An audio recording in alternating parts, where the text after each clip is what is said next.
Hello everyone, welcome to my video lectures in geometry आप standard 9 students. आज के video lectures में हम क्वेश्चन सॉल्व करके दिखाएंगे आपके स्टैंडर्ड 9 ज्योमेट्री का चैप्टर नंबर 8, जिस चैप्टर का नाम है ट्रिग्नोमेट्री। और इस ट्रिग्नोमेट्री चैप्टर का हम प्रैक्टिस सेट 8.2, ये जो आपका प्रैक्टिस सेट 8.2 है, इसी प्रैक्टिस सेट 8.2 के क्वेश्चंस आज हम जो है सिंप्लीफाई करके आपको दिखाएंगे।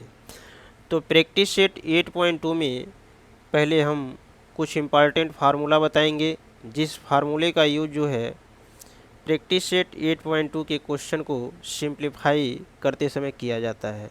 तो चलिए पहले हम उस फार्मूले को देखते हैं, कुछ इम्पॉर्टेंट फार्मूला स्टडी करते हैं, तब जा कर के क्वेश्चन सॉल्व करते हैं। तो इस इम्पॉर्टेंट फार्मूला का जो फर्स्ट नंबर का जो फार्मूला होगा वह फार्मूला है आपका sine theta is equal 1 cosec theta, ये आपका फार्मूला होता है। इसी तरह सेकेंड फार्मूला है आपका कॉस थीटा इज इक्वल 1/सेक theta. Third formula tan theta is equal 1/कॉट थीटा। नंबर फोर्थ है आपका कोसेक थीटा इज इक्वल 1/साइन थीटा। अब इस फार्मूला से आप देख सकते हैं जो कोसेक है ये क्या है, साइन का अपोजिट, और जो साइन है वो किसका अपोजिट है, कोसेक का। एक दूसरे के देख लीजिए, एक दूसरे के इनवर्स हैं। यदि आपको साइन का मालूम हो फार्मूला तो आप कोसेक का फार्मूला इसका अपोजिट करेंगे तो मालूम पड़ जाएगा। तो ये फोर्थ फार्मूला आपका कोसेक थीटा इज इक्वल 1/साइन थीटा। फिफ्थ नंबर का फार्मूला जो है वो आपका कॉट थीटा इज इक्वल 1/टेन theta. And number six formula is, अब यहाँ ध्यान दीजिए, टेन थीटा के दो फार्मूले बताए जा रहे हैं। फर्स्ट फार्मूला टेन थीटा का 1/कॉट थीटा होता है, और जो सेकंड टाइप का फार्मूला है tan theta is equal sine theta upon cos theta होता है। और नंबर सेवन्थ फार्मूला जो है cot theta is equal cos theta upon sine theta. देखिए एक फार्मूला छूट गया है, कोसेक के बाद एक सेक का भी फार्मूला होता है, सेक थीटा का भी। तो इसको नंबर 8 डाल सकते हैं आप चाहें तो। सेक थीटा इज इक्वल 1/कॉस थीटा होता है। ये भी आपका फार्मूला है ट्रिग्नोमेट्री का, जिसे जो है आप हमेशा जो है लर्न करके प्रिपेयर रखेंगे, ताकि क्वेश्चन सॉल्व करते समय आपको कोई दिक्कत ना हो। तो ये तो था आपका कुछ फार्मूला जिसे जो है हमने आपको बताया। अब हम आते हैं ट्रिग्नोमेट्रिक टेबल में। देखिए आपके टेक्स्ट बुक में ट्रिग्नोमेट्रिक टेबल दिया है, यहाँ पे यह आपका ट्रिग्नोमेट्रिक टेबल है। इस ट्रिग्नोमेट्रिक टेबल का यूज जो है क्वेश्चन को सिंप्लीफाई करते समय किया जाएगा। तो पहले हम समझेंगे कि इस ट्रिग्नोमेट्रिक टेबल से हम किसी ट्रिग्नोमेट्रिक रेशियोज की वैल्यूज कैसे देखते हैं। मान लीजिए आपका ये ट्रिग्नोमेट्रिक टेबल दिया है, आपसे कोई पूछता है कि साइन 30 डिग्री का वैल्यू इस टेबल को देखकर आप बताइए। तो कैसे बताएंगे, थोड़ा उसको समझ लीजिए। जैसे मान लीजिए आपको फर्स्ट वैल्यू आपको देखना हो इसी ट्रिग्नोमेट्रिक टेबल से, साइन 30 डिग्री, इसका वैल्यू आपको देखना हो। तो इस ट्रिग्नोमेट्रिक टेबल में आप देखेंगे कि साइन किस टाइप किधर है, किस कॉलम में है। अब देखिए इधर साइन कास्ट टेन, तो साइन आपका यहाँ पे है। अब यहाँ एंगल वाले वैल्यू में जाएंगे और देखेंगे कि 30 डिग्री कहाँ पे है। रेशियोज वाले में आप साइन में चले गए, रेशियोज वाले कॉलम में, और जो एंगल वाला जो कॉलम होगा उसमें आपको देखना है कि 30 डिग्री किस साइड में है, किस वाले कॉलम में है। तो जब एंगल वाले कॉलम में जाएंगे तो देख रहे हैं आप 30 डिग्री यहाँ पे है, तो साइन यहाँ है, और 30 डिग्री यहाँ और साइन यहाँ। तो ऐसे जाएंगे सीधे, और 30 डिग्री देख लीजिए, साइन और 30 के बीच में क्या आ गया आपका 1/2। तो इस तरह से आप इस ट्रिग्नोमेट्रिक टेबल को देख करके साइन 30 डिग्री का वैल्यू पता कर सकते हैं। क्या हो जाएगा, 1/2 हो जाएगा। तो इस तरह से जो हमने आपको दिखाया कि कैसे जो है ट्रिग्नोमेट्रिक टेबल को देख करके ट्रिग्नोमेट्रिक रेशियोज का वैल्यू देखते हैं, चेक करते हैं। अभी एक वैल्यू और देख लीजिए ताकि और क्लियर हो जाए। जैसे मान लीजिए आपको टेन 45 डिग्री का वैल्यू देखना हो, टेन 45 डिग्री, तो यहाँ पे क्या करेंगे आप ट्रिग्नोमेट्रिक रेशियोज में देखेंगे टेन कहाँ पे है, यहाँ टेन है, और एंगल वाले कॉलम में देखेंगे 45, तो 45 इधर और 10 इधर, तो 10 और 45 देखिए यहाँ पे आ गए आप। तो तो इस तरह से आप देख रहे हैं इस ट्रिग्नोमेट्रिक टेबल से tan 40 डिग्री का वैल्यू क्या होगा, 1 हो जाएगा। तो आप देखें कि किसी ट्रिग्नोमेट्रिक टेबल से किसी ट्रिग्नोमेट्रिक रेशियोज का वैल्यू देखना कितना आसान है। अब दिक्कत कभी कभी ये आता है कि इस ट्रिग्नोमेट्रिक टेबल को लर्न कैसे रखा जाए, क्योंकि जब आप क्वेश्चन सिंप्लीफाई करेंगे तो उसमें आपको ट्रिग्नोमेट्रिक टेबल आपको लर्न होना चाहिए, नहीं तो आप क्वेश्चन सॉल्व नहीं कर पाएंगे। तो ये ट्रिग्नोमेट्रिक टेबल जो है लर्न करने का आपको एक ट्रिक बताया हूँ। आप अगले वीडियो लेक्चर्स में आपको हम दिखाएंगे। बहुत ही सिंपल होता है। अभी फ़िलहाल जो है आप ट्रिग्नोमेट्रिक टेबल से मेथड हमने बताया कि कैसे जो है वैल्यू देखते हैं और वैल्यू पुट करके क्वेश्चन सॉल्व करेंगे। तो चलिए आते हैं प्रैक्टिस सेट 8.2 में आते हैं। प्रैक्टिस सेट 8.2 में आते हैं।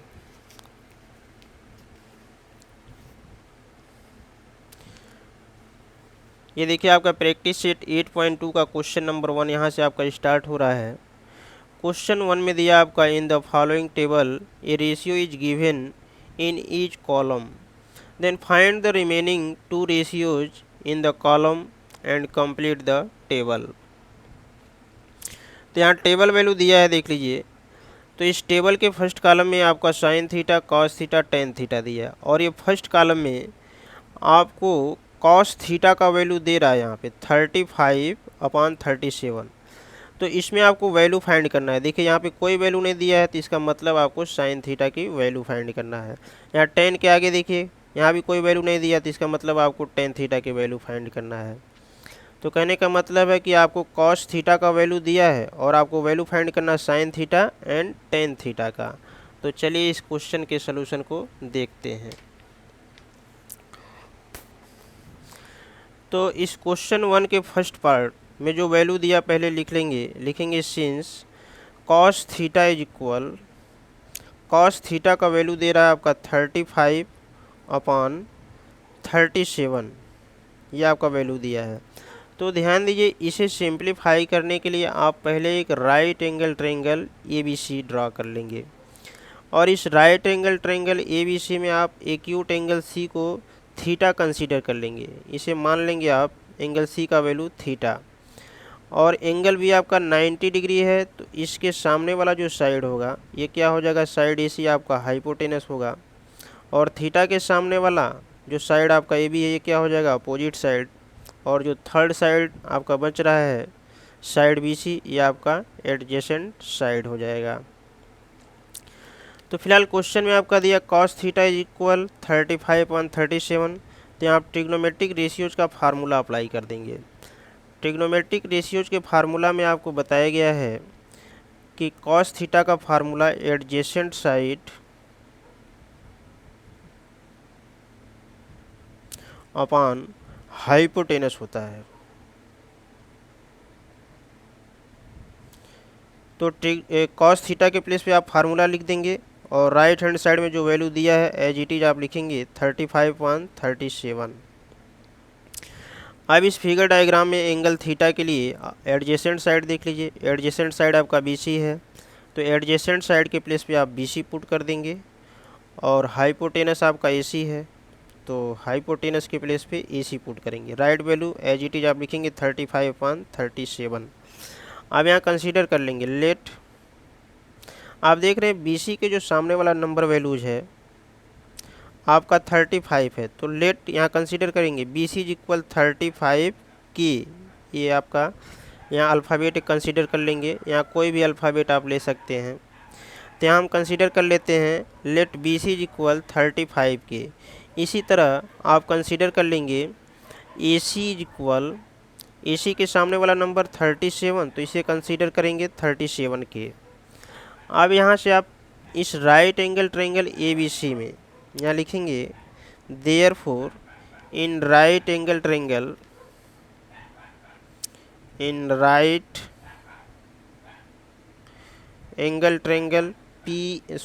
ABC by Pythagoras theorem, Pythagoras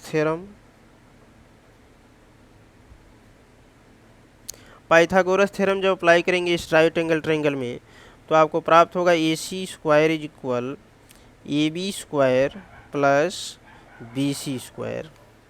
Pythagoras theorem से AC² plus AC² is equal AB² plus BC²। आप यहाँ से वैल्यू पुट कर लेंगे। AC का वैल्यू क्वेश्चन में दिया है आपका, ये आपने यहाँ कंसीडर कर लिया 37 के, ये स्क्वायर यहाँ स्क्वायर लगाएंगे।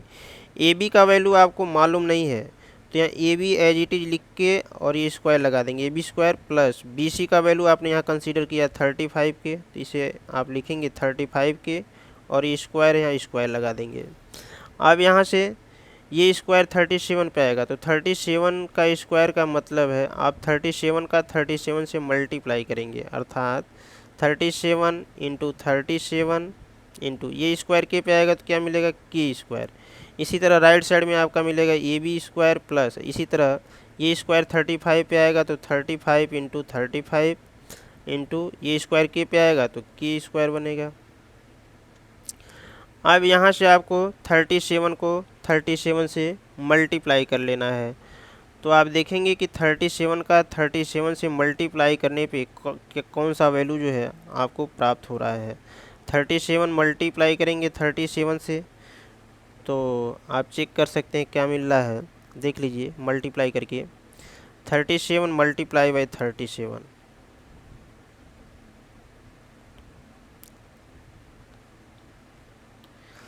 7 7 जा 49 कैरी 4, 7 3 जा 21 प्लस 4 25 बन रहा है, ये कैंसिल होगा एक नंबर, और 3 7 जा 21 को 1 और 3 3 जा 9 प्लस 2 क्या हो जाएगा 11। अब यहाँ ऐड कर लेंगे आप तो ये 9 5 प्लस 1 6 2 प्लस 1 3 ये 1।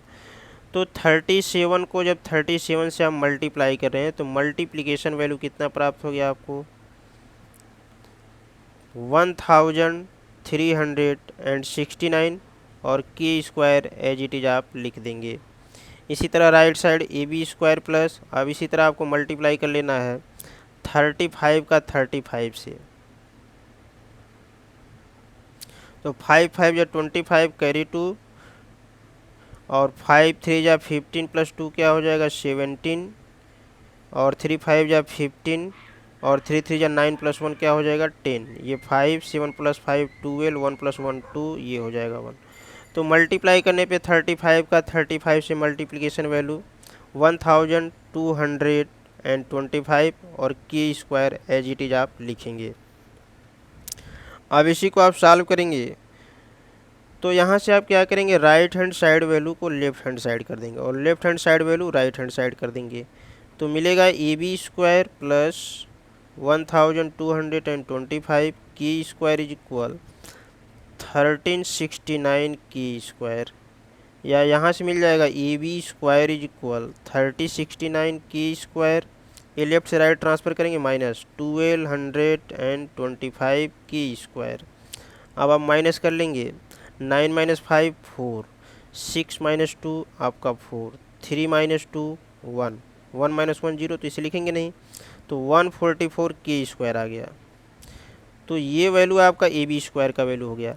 अब यहाँ से आप AB का वैल्यू जब निकालेंगे तो ये अंडर रूट में आएगा, स्क्वायर हटाएंगे तो रूट इन 144 के² हो जाएगा, या AB इज इक्वल, अब 144 12 नंबर का पेयर नंबर है ये, क्योंकि 12 का 12 से आप मल्टीप्लाई करेंगे 144 और के² एज इट इज लिखेंगे। किसी भी स्क्वायर रूट में यदि कोई नंबर 2 टाइम्स आता है पेयर नंबर बनता है तो वो स्क्वायर रूट से बाहर निकलता है। और दूसरी कंडीशन है कि यदि किसी स्क्वायर रूट में किसी नंबर का स्क्वायर हो तो स्क्वायर से भी वो नंबर क्या होता है स्क्वायर रूट से बाहर निकलता है। तो 12 पेयर नंबर है स्क्वायर रूट से बाहर, के² ये स्क्वायर है और रूट में है तो ये भी रूट से आपका बाहर निकलेगा। तो इस तरह से फाइनली आपको मिलेगा AB का वैल्यू 12K हो जाएगा। अब यहाँ से आपको cos थीटा का वैल्यू दिया था, अब आसानी से आप निकाल लेंगे sin थीटा का वैल्यू। तो sin थीटा का फार्मूला लगा देंगे अपोजिट साइड अपॉन हाइपोटेनस,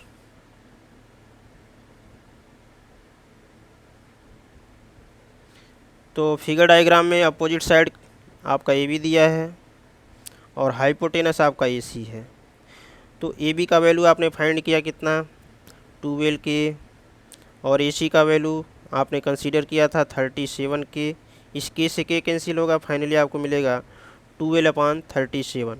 तो ये वैल्यू आपका किसका निकल जाएगा, साइन थीटा का वैल्यू हो जाएगा। ये आपका फर्स्ट आंसर यहाँ निकल चुका है। अब इसी तरह आप आसानी से निकाल लेंगे, टेन थीटा का वैल्यू निकाल लेंगे आप।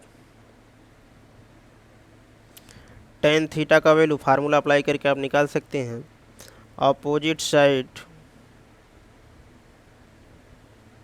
अपॉन एडजेसेंट साइड, तो यहाँ वैल्यू पुट कर लेते हैं। Ten theta is equal, opposite side आपका राइट एंगल ट्रायंगल से देखेंगे तो अपोजिट साइड आपका ए बी है और एडजेसेंट साइड क्या है, बी सी। वैल्यू पुट कर लेते हैं। ए बी का वैल्यू 12 के आया है और बी सी का वैल्यू हमने कंसीडर किया था 35 के। अब के से के कैंसिल, फाइनली आपको क्या मिल रहा है, 12/35। तो ये वैल्यू क्या हो जाएगा, टेन थीटा का वैल्यू हो जाएगा।